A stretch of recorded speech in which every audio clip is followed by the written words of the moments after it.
Good Friday, everybody, and welcome back to Gearheaddaily. I'm Eric, as usual, and normally what I like to do is I like to bring you something, something fun, interesting, or just enraging in the car world. And today, I'm still getting more questions about the SLC, or the superlight car that I built a couple years ago, and I have sifted through a lot of the comments that have come through through the videos that I've been doing.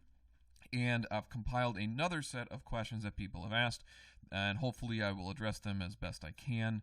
So let's just go ahead and get started sifting through the comments. It seems like there's always little nuanced things. So let's go ahead and go through them. First question is, how do you insure it, and what does the insurance company determine what is the value or the worth as far as money goes? So insurance value and actual value are two different things, and you've got kind of two different questions here. How do you insure it? One is just, how do you get coverage, period, and then second is, how do you put a valuation on it? So the first question is, how do you insure it? Well, I just went to my insurance company. A lot of places, Haggerty and other places, will specialty car insurance, but my regular car insurance, I did what was called an agreed value a plan on it. So we both agreed on a value of what it was worth. Now, what I could sell it for versus what it's worth are two separate things. So what I can replace it for, replacement value, is one number, and what I can sell it for is another number, because the selling number is harder to put an actual definite number on until you actually go to sell it. You can look at comparables and other things like that, but as far as replacement value, it's much easier, because then you just look at the time and number dollar figure in parts, and then you kind of come up with an average cost for that. So I just went to my insurance company, asked for an agreed value. They wrote me a policy basically based on the thing, because it's street legal and road legal and that sort of thing. It is a asset that you have, and they'll insure anything. You just ask the right amount of questions. So it's really not that hard. I just asked my insurance agent, I've got this car now, I think it's worth X amount of dollars, what's my rate? And then they send me back a policy, I sign it, and that's it. Moving on with life, not super hard. How does one go about applying for a loan for one of these? Any recommendations for lenders? I always like credit unions, but that's me. I tend to think you get better service with the credit unions than you do with the big ones. Bank of America? Nope, not going to ever go there. Too many horror stories, but I'd assume you'd apply for a loan. I didn't apply for any loans for mine. I've applied for loans for cars in the past, and basically same thing. Go to your credit union or whatever your bank is, ask them what the process is, and get the process started that way. I don't think it's super complicated, although getting one for a kit car might be a bit difficult, because there's not any comparables that the insurance company or that the your bank or whoever you're going to is going to go, oh yes, this definitely has value, so if it goes under or you stop paying your payments, we can repo it and recoup our costs. So maybe you might have to do a little convincing on them on it, but just a word of warning: get as much of a loan as you can for the entire amount, including transmission, engine, and any peripheral things that you'll need, nuts, bolts, etc., because there's nothing worse than getting halfway through a project and realizing you're out of money, or not having all the parts and being ready, and then suddenly, boom, you don't really have the motivation anymore once you kind of do acquire all the stuff. So my advice to everybody is, if you choose to do this, make sure you have all this stuff there and ready to go, so that you're constantly just kind of doing stuff and you always have it there ready for you. Okay, it may look like a lot at first, but really once you start breaking it down, it's not super bad. Is this worth building over an Ultima for a less experienced builder? My understanding is the Ultimas are much easier to put together and cost about the same. They don't. Actually, the Ultima is much more expensive in my research that I did, at least at the time, 4 or 5 years ago. Although they have their own issues, yes, they do. If anyone has experience with either of these, your input would be appreciated. Yes, so remember, if you watched the video that I did for VinWiki, you will have seen that I talked about talking with a friend of mine, Jeff Schwartz, who also did Stacy David's twin turbo setup for his SLC, and Jeff had a Ultima GTR, and it held a lot of records, and it was a very quick car, and that's how I kind of got introduced to Jeff many years ago.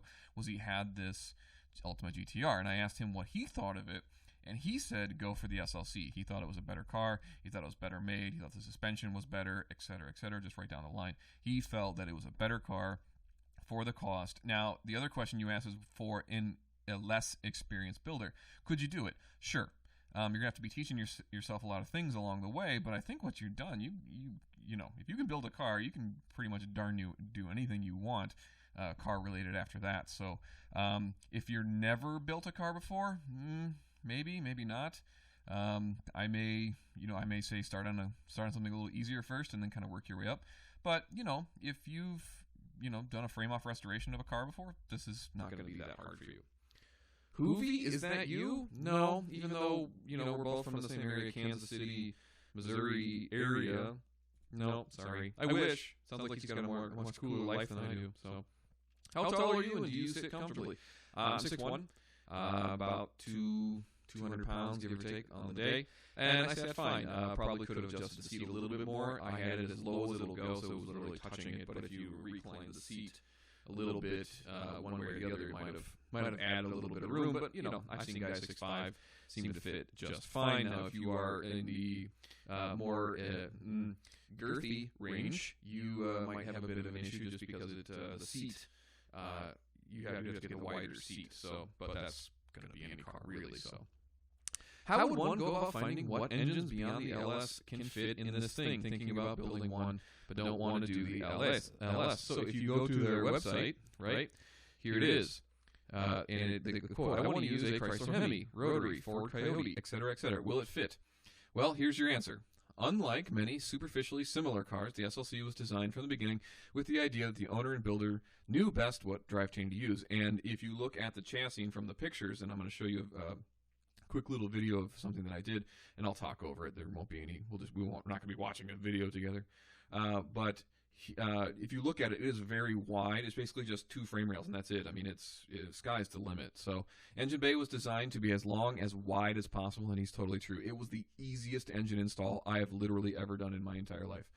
Literally just plops. I mean, just you get your engine hoist and plop right down. 2 bolts. I mean, it's seriously super easy. SLC, most of them, LS powered is a very common thing. Lightweight, easily available, lots of power, etc. But pretty much any modern V8 or smaller will fit in there. So, and the late Chrysler Hemis, Japanese engines, Lexus V8s, even Porsche V8s. There's a 410 Sprint car, a small block Chevy. Yeah.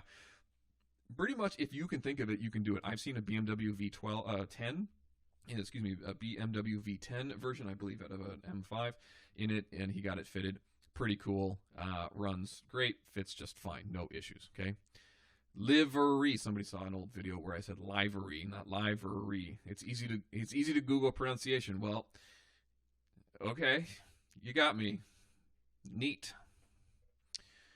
Is this the new Toyota Supra is hiding? Somebody call Toyota and let them know I found the 2020 Supra. Moving on. With the side exhaust, did you get the dB reading? A couple of tracks here in the North Atlanta have sound limits. Yes, so I had side exhaust with those big cans on them, and you can probably go through my photos and my webpage and my YouTube channel to find photos and videos of the exhaust that I put on it. It was an LS manifold, LS7 manifold, where the flange was cut, and then a round oval was kind of put where the collector would be, and then I basically just pounded myself shaped a 3-inch tube, and then made a little elbow. This goes literally straight out the side with some big 4-inch cans on it, and it did. So our the way it works in our racing series is it is 100 decibels at 50 feet. Okay, that is the maximum you can have, and I think I was at like 93, and I usually try and pick like the loudest part of it, which is an acceleration zone. So I think I was in that 93 to 95 decibel range for the setup that I had, but it tended to get quieter the faster you went, so who knows. Okay, so what's the difference between this and a normal car? And this is the reason I picked this one for the very last, is because that's a very broad question, and there's a couple things that kind of came up, which this video that I'm going to play for you here it just has a lot of different photos through it, and I'll put a link at the bottom if you want to go through all the photos. A lot of you have already seen this. This is very cool. So let me talk about some of the differences between a normal car, such as like, I don't know, an R8, Lamborghini, whatever, between an SLC and one of those cars. And a couple of the big differences. One is you cannot roll down the windows. You can take them out and you can walk around or drive around with them, with the windows out, and that's fine. But you can't roll them down, and there's no place to roll them down. People have tried. People said, "Oh yeah, there's plenty of room." No, there's not. There is absolutely zero room whatsoever. In that picture here, you just saw what those three reservoirs. Those are the brake, front brake, rear brake, and clutch reservoirs. The car also does not have any power steering. You don't really need it. The car's light enough. When I weighed it, it was about 2350, and that was with me in it, fully wet.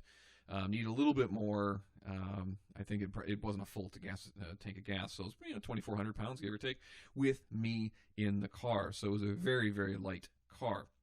Difference between this car and other cars: lots of aero grip. There's us being dopes. a beer or two might have been had that day.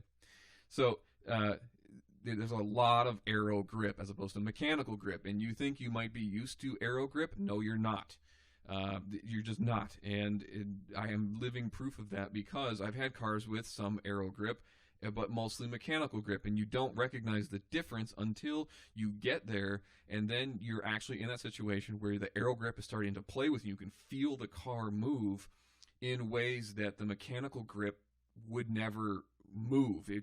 There's no way to describe it other than you think you've had aero grip, unless you've driven a car with tons of front and tons of rear wing and a diffuser on the bottom with every aero grip possible. Just not possible. There you go. You saw the exhaust situation there. Pretty basic. Yep, there you go. There's the example of what I did. Had the O2 sensors in there too. So the difference between this one and another car, regular car, good luck finding a shop to work on it. There are some. Yeah, I found a race shop that was near me, but again, their prices per hour were not economical. I mean, there were things that I can't do. They race prepped it for me, nut and bolted the whole thing, corner balanced it, set right height, those sorts of things that they could do on their special machine that I just, flat out couldn't do. You do need air conditioning in this thing because you can't roll down the windows. You do need air conditioning, so plan on doing it. Even if it's going to be a race car, man, this thing gets hot on the inside, so make sure you do a lot of insulation as far as the passenger compartment is concerned. It's a very rigid car. There are no rubber mounts in this car at all. So the engine's rigidly mounted, transmission's rigidly mounted, and all the suspension is too. So you get a direct feel. You feel every little bump and little rock in the road. And that was the cool thing. It was a race car for the street, and that was the cool thing for me. So if that's something that you want, totally cool, but just keep in mind, this is a race car that is streetable. Okay, so if you want a race car, totally cool. This is race car. Okay, you can make these as comfortable as you want, and there's a lot of different things you can do. But just keep in mind, it's kind of race car lifestyle, and get used to all the attention, and get used to all the questions, and all the the this and that and the other thing. So, other things that might be different. I'm trying to think. There's nothing different about it. It takes regular oil. The brakes and everything work traditionally like you normally would. The steering wheel popped off to just get in and out easier. Oh, that was the other thing. The procedure in which you got in the car is different than any other normal car because the seat. Okay, so if you've got I think of it this way: if this is the width of the car, right, and then there's a beam that goes right down the middle. Well, the thing is, there's like a foot, like a good foot, where there's nothing, and then there's the seat. The seat is as close to the middle as possible. So the procedure to get in it is you actually stand on top of the seat and then sit straight down, and then vice versa to get out. You stand straight up and then stand on the seat and then get out. That's it was just kind of this weird way of kind of getting in and out. The other thing you don't get is a rear mirror. Because the panel behind you is completely blocked off, you don't get anything. So a lot of guys, and this is what I did, I just never installed it, was I got a shark fin from a BMW M series car, whatever, 3 or 5 series car. Little shark fin that goes on the back, and I took a camera and I actually molded the camera in there and a little TV, and I was going to put it where you can see on the inside, you can see the where your mirror would be. I had a little flap, flip down deal, and you could turn it on and off, and that was the original goal, but I got rid of it before I had a chance to put that in. So you don't get a you don't get a rear view mirror in the traditional sense. But those two mirrors that I had on there, I changed the position on. Those are different mirrors, those are not the ones that come with it. Are generally pretty good. You can see in the back pretty well. If you kind of crane your neck a little bit, didn't take much, but those mirrors were concave enough to where I could see, not 360, but I could see, probably 340. There was maybe a small blind spot in the very middle, but otherwise, not bad. It really wasn't bad. So I'm trying to think of other things. There's not really a whole lot of other things that are unique to this car that other cars don't. Again, the fluids are all the same. Engines standard. I mean, the dynamics of everything works exactly the same.